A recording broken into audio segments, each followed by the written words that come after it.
Good morning, and welcome back to the Humble Healer podcast. And this is Dr. Quang Lei, family medicine physician. And today we will continue with the series of how to empower and cultivate your mind to find success and contentment.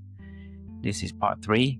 And in the first episode, we talked about the importance of communication to your subconscious. And in the second, we talk about how we can communicate to our subconscious and also the messages that I recommend for the audience to help plant a seed in that mind garden that we all have in order to cultivate success and contentment, since the subconscious can positively influence our behavior and attitude as well as action and belief to enable and maximize or optimize our chance of contentment and success. So we started with the first 5 messages that are recommended for our daily communication. And today I will continue with more positive messages that one can add to your repertoire to communicate with your subconscious. Message number 6, I will not make any assumptions and I will ask questions instead.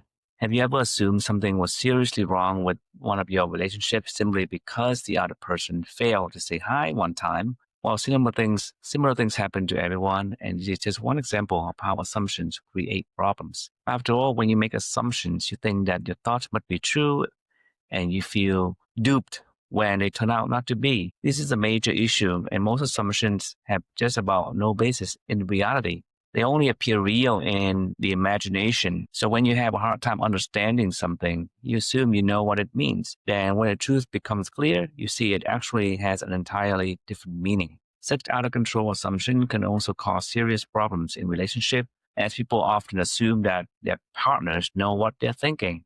As a result, people believe that their partners will do what they want and get disappointed and angry when they don't. But you also likely make assumptions about yourself. You might think you can do something, and when you fail, feel bad for overestimating yourself. While in reality, you might have just need to ask more questions to succeed, or maybe fine-tune your approach to help improve your effort next time.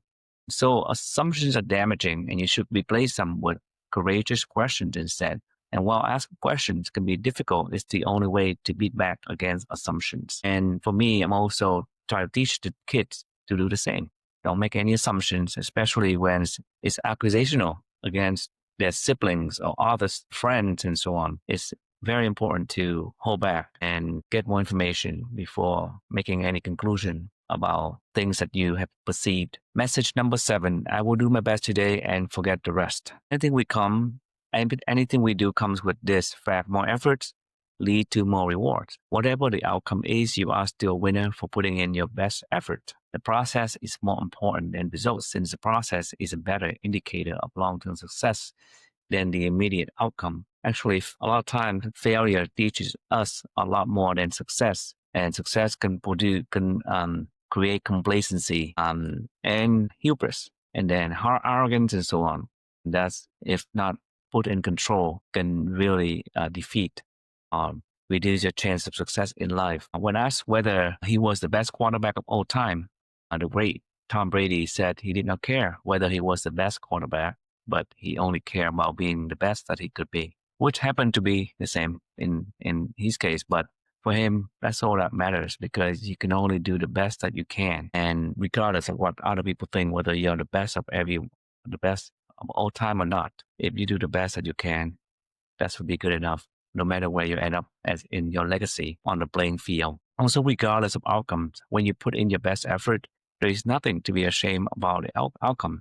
There is nothing more you can do. Critics will tell you that you are terrible for losing and so on, but learn to treat what other things of you as just noises. If you know you have put in your best effort, then keep your chins up regardless of what the outcome is. At any workplace, you should have the same approach. Go to work and put in 100% effort, regardless of what the people around you do.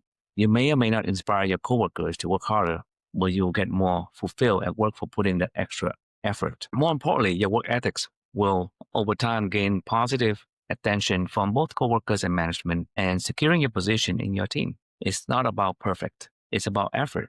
And when you bring that effort every single day, that's where transformation happens. And that's how change occurs. Quote unquote. anonymous. Make small changes. It's a big deal by putting in that effort every day, no matter what you do. And guess what? When you practice what the message is telling you, then your effort will be improved. That is, whatever you do it mindfully. So message number 8 is I am mindful and aware of what is happening right now without wishing it were different. Enjoy the pleasant without holding on when it changes, which it will. Be with the unpleasant without fearing it will always be this way, which it won't. Whatever we find ourselves doing at any given moment, we must be fully conscious and mindful of it. Studies have found that those who have worked out in the gym mindfully every breath and using breathing or incorporating breathing into the workout and be mindful with the particular rep, they maximize the outcome of the effort that they put in or the time that they put in. So mindful workout give you better results and outcome. And when you incorporate breathing with that, that's even better. So make sure you make the most of the time that you use to work out by incorporating both breathing and also mindfulness. I will dedicate a whole episode to mindfulness and the importance of mindfulness in relieving stress and also producing more fulfillment and satisfaction in anything and everything that we do in our lives. Learning to do things mindfully, guarantee, will bring more fulfillment and happiness. Stay at the moment. Apply that concept to patient care also. When I'm in a room with the patient, I am 100% focusing on the patient in front of me, not the 20 waiting in the waiting room, causing me to stress out if I think about that. When they're in the room, they waited for you for a few hours. They deserve your full attention. They deserve a few minutes of being given that time to tell their stories. Give them that time. Give them that attention. We don't know what tomorrow will bring, and the only thing we really have is right now. And when we fail to keep our minds on the present moment, our thoughts disperse and scatter, leaving us unable to concentrate or appreciate life. And luckily, breathing is an effective natural tool with which we can stop dispersion in its track. Think of your breath as a bridge, connecting your consciousness to the present and uniting your scattered thoughts with your body again. Deep breath right now, focusing on my talk for my YouTube channel.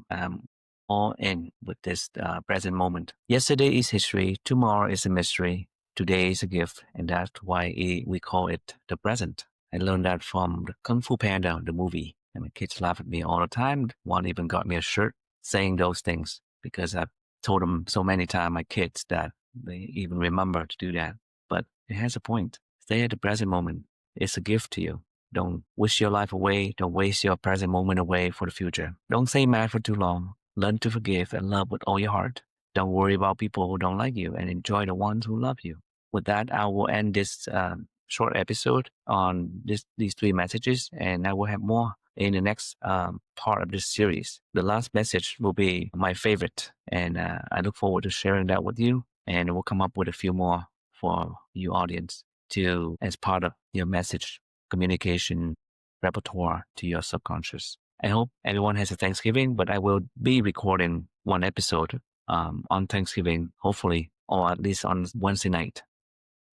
And take care of yourself, and don't wait till Thanksgiving to be thankful or to be grateful. At least every day, list a few things that you're grateful for.